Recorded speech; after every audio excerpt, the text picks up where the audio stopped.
Students, online class में स्वागत है। आज अपने क्लास 10 का सब्जेक्ट मैथ्स, जिसमें हम अध्याय 11 आज पढ़ेंगे। अध्याय 11 है ज्यामितीय आकृतियों में समरूपता। ठीक है, तो देखिएगा समरूपता क्या होती है। समरूपता वह होती है जब आप किसी भी दो वस्तु को एक दूसरे के ऊपर ढक देते हैं और जो पूरी तरह से ओवरलैप हो जाता है, मतलब ढक जाता है, उसे हम समरूप कहते हैं। जैसे कि मान लीजिए ये एक त्रिभुज है, ABC त्रिभुज है, ये दूसरी त्रिभुज है, मान लीजिए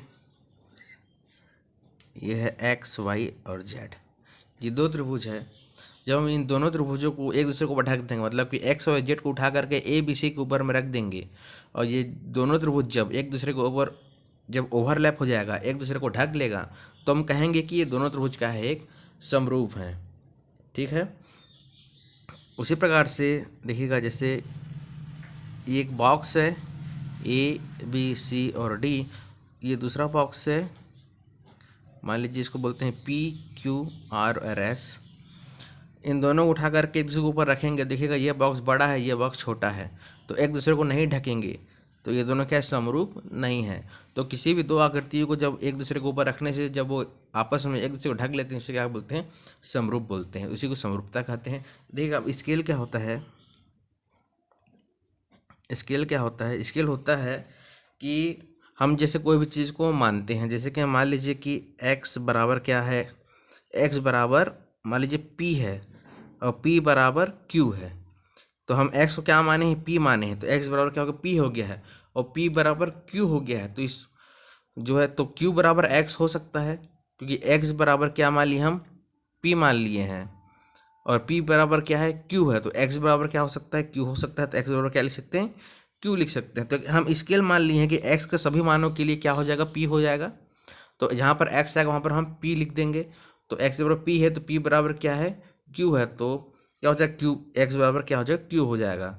ठीक है, और स्केल हम कैसे मान सकते हैं, जैसे कि मान लीजिए कि 1 सेंटीमीटर बराबर मान लीजिए 1000 मीटर मान लिए हैं, 1 सेंटीमीटर बराबर 1000 मीटर मान लिए हैं।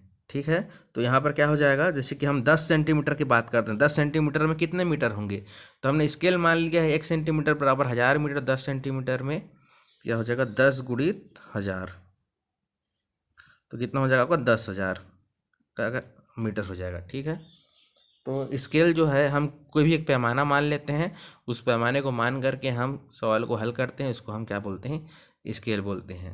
अब अध्याय 11 का प्रश्नावली 1 हल करते हैं।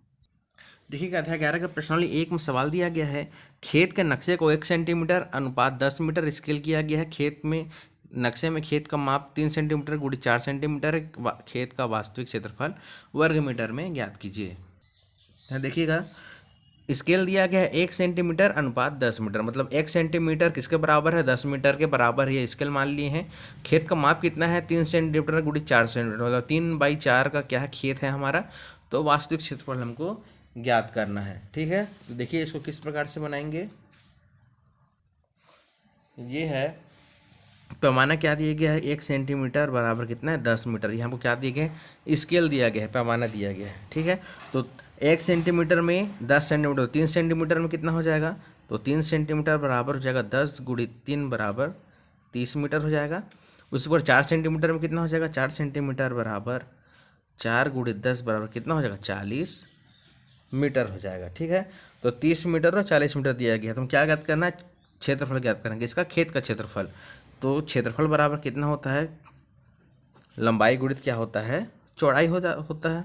तो 30 मीटर गुणित 40 मीटर कितना आ जाएगा, 40 1200 वर्ग मीटर। ये क्या होगा, आपका आंसर होगा। तो खेत का क्षेत्रफल कितना हो जाएगा, 1200 वर्ग मीटर।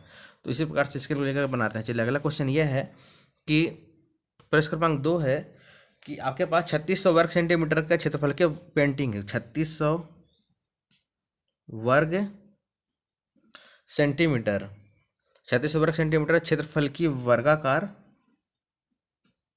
क्या है, पेंटिंग है। 3600 वर्ग सेंटीमीटर की क्या है, वर्गाकार पेंटिंग है। तो इस स्केल कितना लेंगे, स्केल लेंगे 0.1 लेते हुए क्या करना है, पेंटिंग को स्केल करना है। स्केल कितना लेंगे, 0.1 लेंगे। ठीक है, और स्केलिंग करने के बाद भुजा की माप ज्ञात करनी, क्या ज्ञात करनी, भुजा की माप ज्ञात करनी है, ये हमको क्या करनी है, हमको ज्ञात करना है। देखेंगे इसको कैसे हल करेंगे। 3600 वर्ग सेंटीमीटर की एक वर्गाकार पेंटिंग है, मतलब वर्ग है, वर्ग का कितना क्षेत्रफल दिया गया है, 3600 वर्ग सेंटीमीटर। स्केल दिया गया है, भुजा की माप ज्ञात करनी है। ठीक है, तो वर्ग का क्षेत्रफल कितना है, 3600। वर्ग का क्षेत्रफल का फार्मूला क्या होता है, भुजा गुणित भुजा, मतलब कि ए स्क्वायर बराबर कितना हो जाएगा, 3600। तो ए बराबर अंडर रूट 3600 हो जाएगा, बराबर कितना हो जाएगा, 60 सेंटीमीटर। तो हमको भुजा के माप दिया गया 60 सेंटीमीटर, लेकिन स्केल कितना दिया गया, 0.1 दिया गया है। ठीक है, तो 1 सेंटीमीटर बराबर 0.1, 1 सेंटीमीटर बराबर 0.1, तो 60 सेंटीमीटर बराबर 60 गुणित 0.1 हो जाएगा। तो यहाँ पर कर लेंगे 60 गुणित 0.1 करेंगे, बराबर 60 गुणित 1/10 करेंगे, तो कितना आ जाएगा, 6, और ये आ जाएगा सेंटीमीटर। ये क्या हो गया, आपका आंसर है। ठीक है, इसी प्रकार से प्रश्न क्रमांक 3 है, किसी शहर के नक्शे में रेलवे स्टेशन से एयरपोर्ट की दूरी 3 सेंटीमीटर है, 3 सेंटीमीटर है दूरी है। यदि नक्शे का पैमाना 2 सेंटीमीटर और 7 किलोमीटर है, स्केल दिया गया है, 3 सेंटीमीटर दूरी है और स्केल कितना दिया गया है, स्केल अपने दिया गया है 2 सेंटीमीटर अनुपात 7 किलोमीटर, मतलब कि 2 सेंटीमीटर बराबर 7 किलोमीटर स्केल दिया गया है। तो हम क्या ज्ञात करनी है, वास्तविक दूरी ज्ञात करनी है, कि वास्तविक दूरी क्या है, कितनी होगी। कौन सी वास्तविक दूरी, शहर से रेलवे स्टेशन की वास्तविक दूरी क्या होगी। तो देखिएगा 3 सेंटीमीटर दूरी है और 2 सेंटीमीटर को 7 किलोमीटर मान लिया गया है, तो 2 सेंटीमीटर कितना मतलब 7 किलोमीटर, तो 2 सेंटीमीटर बराबर 7 किलोमीटर, तो 1 सेंटीमीटर बराबर 7/2 किलोमीटर। 2 सेंटीमीटर बराबर 7 किलोमीटर, तो 1 सेंटीमीटर बराबर 7/2 किलोमीटर। ठीक है, तो 1 सेंटीमीटर बराबर 7/2 किलोमीटर, तो 3 सेंटीमीटर बराबर, इसलिए 3 सेंटीमीटर बराबर 7/2 गुणित क्या हो जाएगा, 3 आ जाएगा, तो 21 बटा क्या हो जाएगा, 2 किलोमीटर। ठीक है, 21 बटा कितना हो जाएगा, 2 किलोमीटर हो जाएगा, और 21/2 हो जाएगा, मतलब क्या हो जाएगा, उसको भाग देंगे तो 10.5 किलोमीटर। अब क्या आ जाएगा, आपका आंसर आ जाएगा।